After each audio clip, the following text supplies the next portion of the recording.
Oke, kita mulai ya. Pernah nggak sih Anda ngerasa kayak ada semacam kekuatan tak terlihat gitu yang ngendaliin kebiasaan kita, reaksi kita, bahkan keputusan kita? Nah, kali ini kita bakal ngebongkar sebuah model pikiran yang keren banget, semacam peta buat ngertiin sistem operasi yang lagi jalan di dalam diri kita semua, setiap saat. Coba deh lihat ini. Ini yang bikin kaget. Ternyata sekitar 88% dari diri kita, tindakan, kepercayaan, emosi, itu diatur sama zona bawah sadar. Sementara zona sadar kita, bagian yang kita pikir sebagai diri kita, ternyata cuma punya kuasa sekitar 12%. Fakta ini aja udah bisa ngubah cara kita mandang diri sendiri kan? Nah, biar kita bisa benar-benar ngebongkar kekuatan 88% ini, kita akan ngebahas soal autopilot pikiran kita, terus bedanya sadar dan bawah sadar, lalu kita kenalan sama penjaga gerbang batin kita, dan kita lihat gimana semua ini bekerja. Dan yang terakhir, kita bakal lihat gimana caranya pakai semua ini sebagai alat pemberdayaan diri. Oke, kita masuk ke bagian pertama, autopilot pikiran Anda. Anggap aja ini tuh sistem operasi yang jalan diem-diem di belakang layar, kekuatan yang bikin kita tetap hidup dan berfungsi tanpa perlu kita mikirin. Ini contoh paling simpel tapi paling ngena.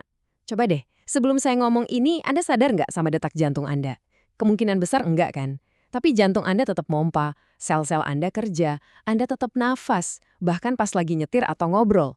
Sistem ini emang dirancang buat bikin hidup kita gampang, ngambil alih semua fungsi vital biar kita bisa fokus ke hal lain. Selanjutnya, yuk kita bedah lebih dalam lagi dua zona utama ini dan peran mereka yang beda banget. Nah, ini ilustrasi yang keren banget. Bayangin pikiran Anda itu kayak sebuah ruangan yang gede banget dan gelap gulita. Zona sadar Anda yang 12% itu ibarat senter. Dia bisa fokus ke satu hal dengan tajam banget, analitis. Tapi sisa ruangan yang 88% itu, itulah zona bawah sadar. Sebuah arsip raksasa yang nyimpen semua memori, kebiasaan, dan program Anda. Center emang cuma nerangin sebagian kecil, tapi seluruh ruangan itu tetap ada dan pengaruhnya luar biasa besar.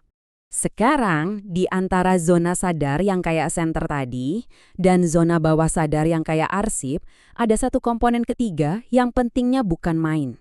Kita sebut saja sang penjaga gerbang. Area ini yang sering disebut area kritis atau Reticular Activating System, disingkat RAS, kerjanya persis kayak satpam super ketat. Setiap informasi yang masuk lewat pikiran sadar Anda harus lewat filter ini dulu sebelum bisa masuk dan jadi bagian dari program di bawah sadar. Jadi disinilah letak trikinya. Si penjaga gerbang ini kayak pedang bermata dua. Di satu sisi, dia berguna banget.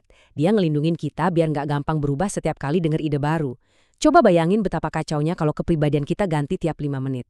Tapi di sisi lain, karena tugasnya itu nyaring apapun yang nggak sesuai sama program yang udah ada, dia juga bisa nolak mentah-mentah ide-ide baru yang positif dan memberdayakan. Analogi ini pas banget. Saking canggihnya sistem keamanan ini, bukan cuma informasi negatif aja yang ditolak, tapi peluang bagus, kepercayaan diri yang baru, atau kebiasaan positif juga bisa susah banget nembusnya, kalau itu bertentangan sama apa yang udah tertanam di dalam diri kita. Oke, sekarang kita beralih dan lihat gimana program-program yang udah kesimpen ini benar-benar ngebentuk pengalaman kita sehari-hari. Pengaruhnya itu di semua level. Mulai dari kebiasaan yang paling jelas, kayak nyetir mobil tanpa mikir, sampai ke refleks. Tapi lebih dalam lagi, dia juga yang nentuin reaksi emosional otomatis kita. Kenapa ada orang yang kalau gagal otomatis ngeluh, sementara yang lain otomatis ngeevaluasi?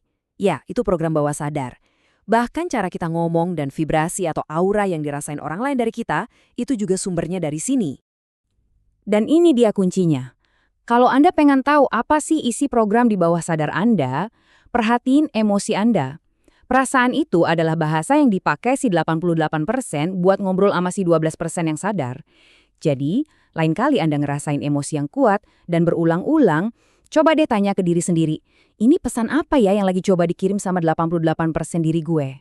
Ini pertanyaan yang bagus banget buat direnungin. Kita sering mikir logika kita lah yang jadi komandan, tapi kalau emosi itu adalah suara dari 88% kekuatan kita, siapa dong yang sebenarnya ngasih perintah? Pikiran bisa didorong oleh perasaan, dan perasaan juga bisa dipicu oleh pikiran. Keduanya saling terkait erat. Sekarang, ada satu hal penting yang perlu kita bedain nih. Model psikologis yang kita omongin dari tadi, itu beda ya sama konsep kesadaran yang sering dibicarain dalam praktik spiritual atau meditasi. Keduanya itu alat yang beda untuk tujuan yang beda. Model yang kita bahas ini adalah tentang gimana kita bisa secara aktif ngubah program di bawah sadar biar lebih berdaya. Sementara itu, meditasi lebih ke arah menjadi sang pengamat. Sadar sama semua pikiran dan perasaan yang muncul, mau itu positif atau negatif, dan kita cuma nyaksiin aja tanpa ikut ke bawah arus. Dua-duanya sama-sama berguna. Ini cara yang bagus banget buat ngebayanginnya. Semua drama, pikiran, dan emosi dari zona sadar dan bawah sadar itu adalah film yang lagi diputar. Tapi, ada sesuatu yang lebih mendasar, yaitu layarnya sendiri. Itulah kesadaran yang lebih dalam, yang cuma ngamatin pemutaran film itu. Oke, jadi setelah kita tahu semua ini, terus buat apa? Yuk kita simpulkan dengan ngeliat gimana model ini bisa jadi alat yang praktis banget. Kutipan ini ngerangkum semuanya dengan sempurna. Apakah model 88/12 ini adalah kebenaran mutlak alam semesta? Mungkin nggak. Tapi pertanyaannya bukan itu. Pertanyaannya adalah, apakah model ini berguna buat bikin kita lebih berdaya sekarang? Jawabannya jelas, ya tentu saja. Intinya, jangan terjebak dalam perdebatan model mana yang paling benar. Anggap aja ini kayak peta. Peta itu kan bukan wilayah aslinya, tapi peta yang bagus itu sangat membantu kita biar nggak nyasar dan bisa sampai ke tujuan. Nah, model ini adalah peta pikiran Anda. Dan kita tutup dengan pertanyaan ini buat Anda. Sekarang setelah Anda tahu ada penjaga gerbang dan Anda tahu kalau zona sadar Anda yang 12% itu punya kekuatan untuk memilih informasi, apa yang bakal Anda lakuin? Informasi, keyakinan, dan kebiasaan baru apa yang akan Anda pilih secara sadar untuk diperjuangkan biar bisa ngelewatin filter itu dan jadi program baru yang memberdayakan Anda? Pilihannya ada di tangan Anda.